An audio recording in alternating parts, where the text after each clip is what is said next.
I begin by acknowledging the Wurundjeri and Bunwurrung peoples of the Kulin Nation, the traditional owners of the land on which this forum is taking place today, and I pay my respects to their elders, past, present, and emerging. I'd also like to start by thanking the Center for Humanitarian Leadership, the Australian Department of Foreign Affairs and Trade, and the IKEA Foundation for bringing us all together in this conference.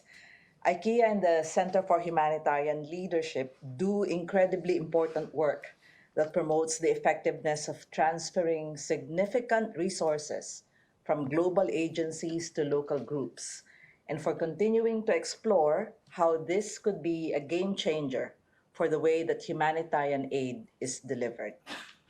I wish to thank the IKEA Foundation especially for supporting Oxfam in building the capability of local humanitarian groups in Uganda and here in Asia for supporting us in Bangladesh. Apart from Bangladesh, Oxfam works in 13 other countries in Asia, from Afghanistan and Tajikistan in the west all the way to Timor-Leste in the east. So I stand before you today, but please bear in mind that I bring the voices of all of our country teams and our partners to this room today. So everything that I will tell you today does not come from me solely. It comes from a whole community of humanitarian and development workers. Our regional strategy, Oxfam's regional strategy, is driven by the need to adapt to the region's circumstances and context. As a region, you probably know that Asia is very dynamic, diverse, and fast-changing. Exponential change makes it difficult to predict what Asia will look like, let's say in 2030, not too far away. However, we do know that certain trends will be driving much of this change. One, increasing inequality amid economic growth, a sustained rise of conservatism, intolerance, and this new nationalism, continued geopolitical uncertainties, a growing role for the private sector, both in the development and humanitarian spheres, and of course, continued vulnerability to a range of risks. According to the Asia Development Bank, from 2000 to 2018, Asia was home to 84% of the 206 million people affected by disasters globally on average each year. With nearly 38,000 annual disaster fatalities in that period, Asia accounted for almost 55% of 60,000 disaster fatalities worldwide, and it suffered 26% of the $128 billion economic damage. In Asia, 82% of disasters ensue from extreme weather events. We've always had, various kinds of weather-related events, but obviously climate change has intensified the impact of those disasters. Disaster risks and costs are obviously rising around the world, and Asia is particularly vulnerable. Just over the past 12 months, we've seen a series of devastating disasters. There was the floods in Kerala, India in August 2018, floods and drought and conflict in Afghanistan, cyclones in the Philippines, earthquakes and tsunamis in Indonesia. So, we are currently working with partners in 7 countries to respond to humanitarian needs, and in so doing have tried to improve our strategies towards strengthening local humanitarian leadership.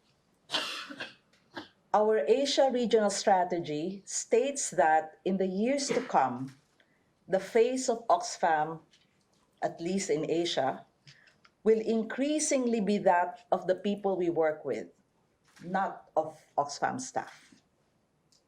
Oxfam has called for shifting power, resources, and responsibility from international to local actors composed of national governments, national and local civil society organizations, community-based groups, as well as the private sector.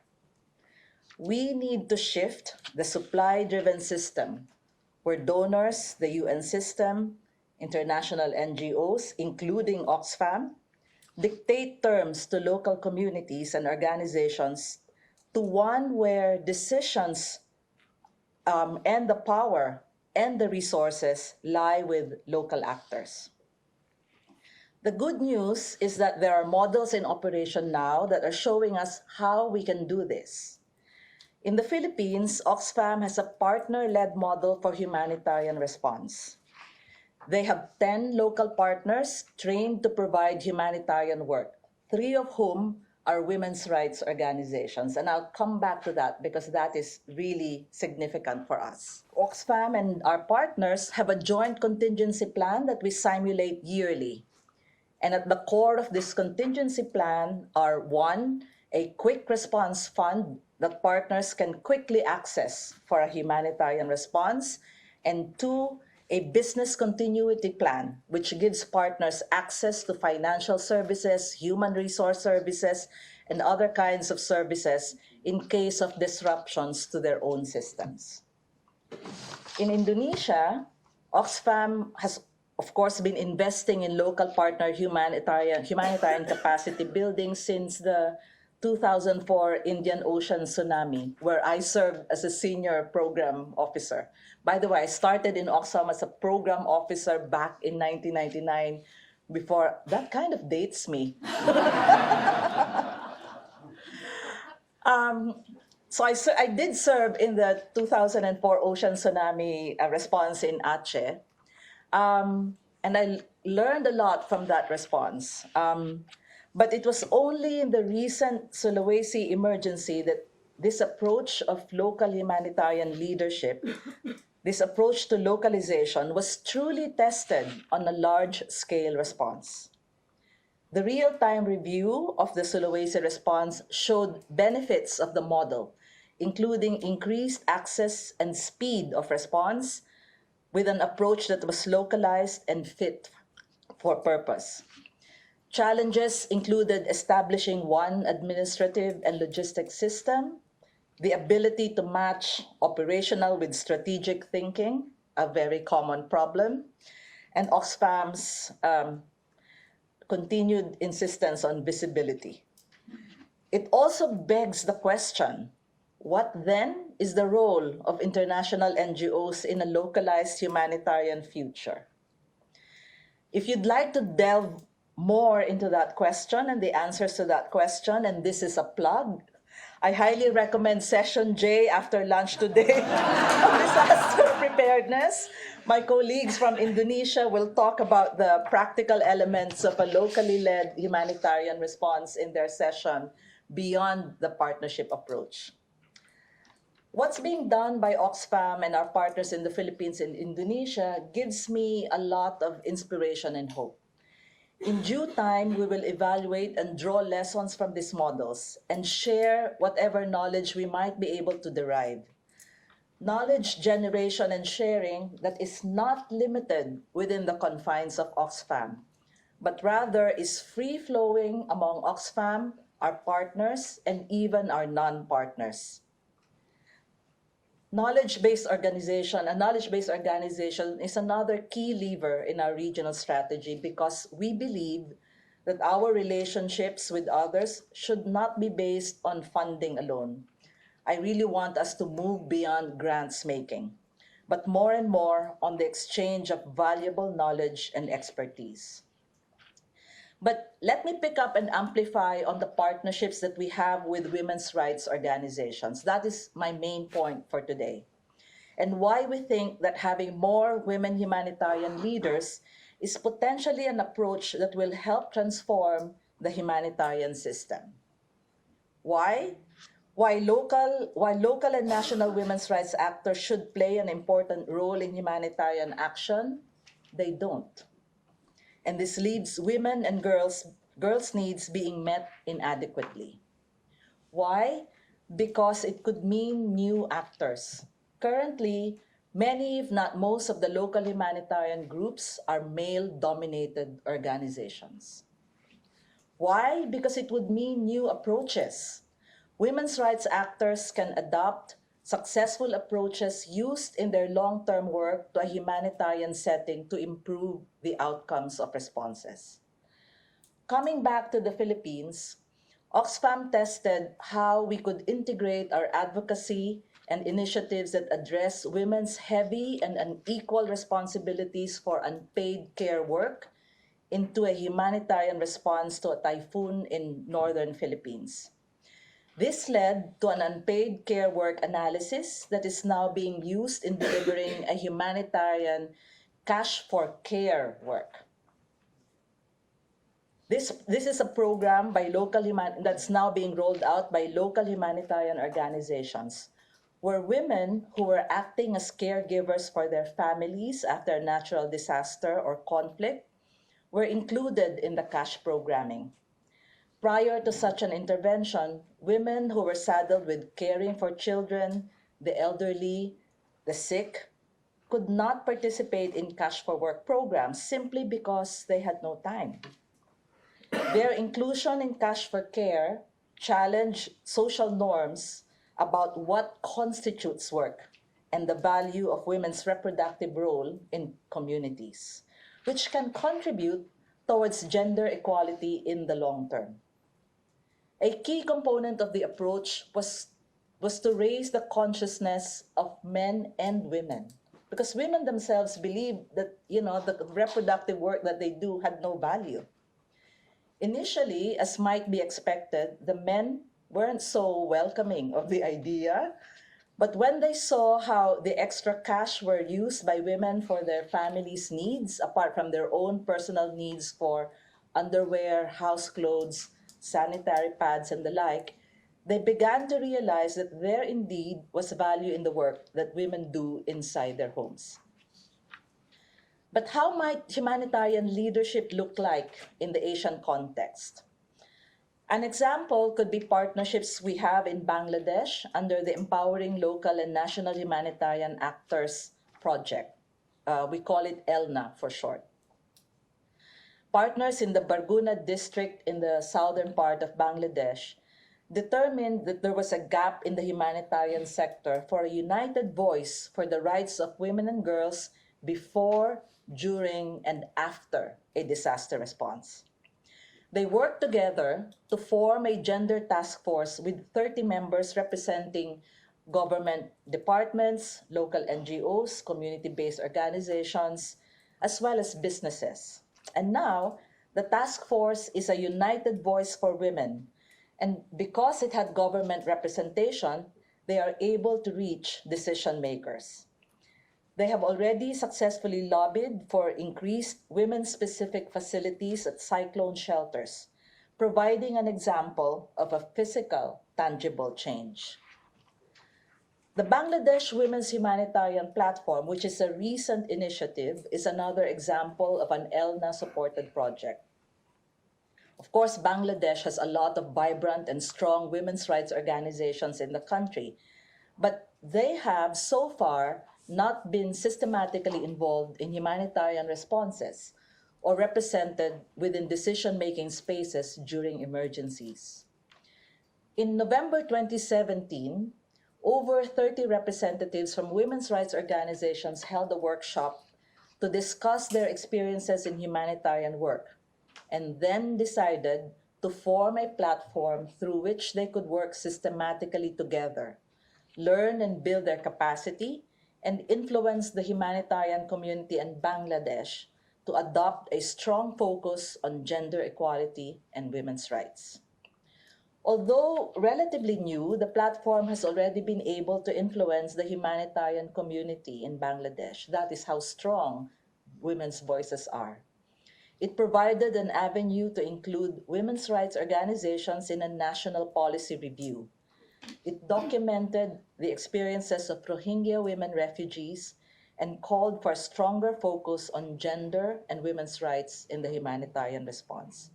Working collectively has enabled them to have a stronger voice and to build their capacity. In other words, in Asia, we are promoting a feminist approach to localization, one that goes beyond targeting women and girls to addressing unequal power relations, not just between international and local actors, but also between women and men, and the patriarchal norms and structures that shape societies. A key aspect of a feminist approach to localization is how partnerships with women's rights actors are formed and managed. Both the localization agenda and the feminist approach call for a more equal partnership between international, national, and local actors, which at the moment we all know remains to be very unequal. But the feminist approach is easier said than done. It has many challenges, but there are also many things we can do to overcome them.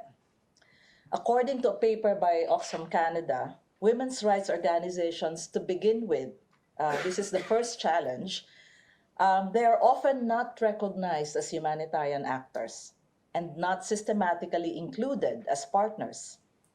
Efforts to increase their leadership are welcome, but it will require listening to them and understanding their specific constraints and helping them overcome these by building their humanitarian capacity and enabling their access to sustainable funding. The problem of funding is experienced by all types of local and national organizations, of course, but this is intensified for women's rights actors due to the lack of overall investment in women's rights in the humanitarian sector, as well as gender inequality in the communities where they work. This restricts their leadership or creates particular threats to their security. Since international actors often use the stated vision and mission of organizations to find alignment with their program aims, marginalization can be partly due to women's rights actors not always having humanitarian responses included in their mandate. Without an explicit focus on humanitarian relief, they can miss out on partnerships.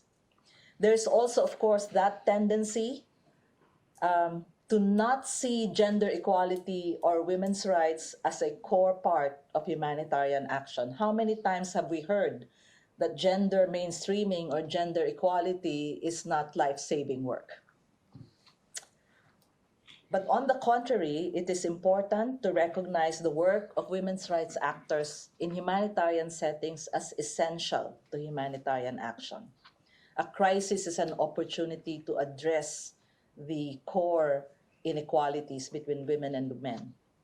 This recognition should be reflected in priorities and funding should be made available. As it should be for local humanitarian actors, funding for women humanitarian groups should also be long-term and predictable, allowing them to define their approaches and priorities. It should cover core costs, meaning overheads, necessary to sustain an organization. Currently, women's rights actors report that funding is usually tied to specific objectives and activities defined by international actors. They do not cover core costs and often are short-term.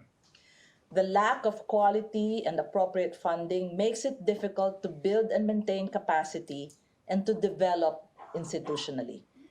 As a result of limited funding, women's rights actors also find themselves competing against each other for donor funds. And we need to correct this by incentivizing collaboration rather than competition. Oxfam Canada interviewed a number of women's groups, and the two main areas where they would like support to become stronger humanitarian actors are in the technical knowledge of the humanitarian sector, such as humanitarian principles, standards, processes, as well as the operational capacity, financial systems, human resources, to be able to manage larger grants, and also processes for monitoring, evaluation, and learning. Capacity building should recognize the agency and leadership of women's rights actors and allow them to use increased resources to strengthen their work, rather than become tools yet again to implement existing agendas of international actors. Innovation should be used in the approach for capacity building, And a focus should be on embedding capacity in organizations over individuals. Rather than using traditional workshops delivered by us, peer-to-peer learning, mentoring, secondment programs could be considered, and South-South learning opportunities should be supported. Capacity building should also be viewed as a two-way process where we learn from and adopt the approaches of women's rights actors, especially since many international actors struggle to adequately implement gender-sensitive or transformative programming. Women's rights actors are often skilled at tracking the impact of their work from a gender transformative perspective, specifically capturing and understanding long-term changes in power relations and social norms. These are valuable skills that could be adopted by all of us. Finally, women's rights actors are not consistently included in decision-making spaces and can experience barriers to accessing them. They are therefore interested in having greater representation in a variety of decision-making spaces depending on their context as well as the level at which they work. But are they interested in representation in the cluster system, where local and national organizations themselves are not typically represented or they struggle for a seat? Not really. Based on the research that Oxfam Canada did, it was more important for women's rights groups to gain access to local disaster management committees, which would enable them to influence how resources are being distributed at the community level. Some said that national level discussions are most relevant, and an example can be derived from the Dominican Republic, where they have institutionalized the participation of women's rights actors in their national disaster risk management system. Let me now shift to what we can do at the regional level to support and strengthen the role of governments and to encourage them to work in partnership with civil society. For many years now, a consortium of international NGOs made up initially of Save the Children, World Vision, Child Fund, Plan International, HelpAge International, Mercy Malaysia, and Oxfam has been collaborating with the Association of Southeast Asian Nations Committee for Disaster Management, the ASEAN Secretariat's Disaster Management and Humanitarian Affairs Division, and the ASEAN Coordinating Center for Humanitarian Assistance on the people-centered implementation of the legally binding regional agreement, ASEAN Agreement on Disaster Management and Emergency Response, or ADMER. I'm not sure how many of you have heard of it. The partnership started with helping the ASEAN with a 5-year implementing plan of ADMER, socializing it among governments and civil society so that it can be optimized because it is a legally binding agreement, and providing training to the ASEAN Emergency Rapid Assessment Team. A key milestone was the institutionalization of the role of civil society in the ASEAN Regional Mechanism for Disaster Response through a partnership framework. With this and with the welcome addition of the International Council of Voluntary Agencies in the consortium, the focus of the group now has got to be on expanding its membership to include national and local humanitarian actors, support trust building and mutual accountability between governments and their constituent civil society, so that they can work together better and more effectively as local humanitarian leaders. The intention of the consortium has always been for the INGOs to hand the space over to national civil society actors and to support them from behind. However, with turnovers and funding challenges, it has not been an easy journey. But we remain true to this aspiration, and we are reinvigorating our efforts to make it a reality. Deep, authentic partnerships are indeed a journey.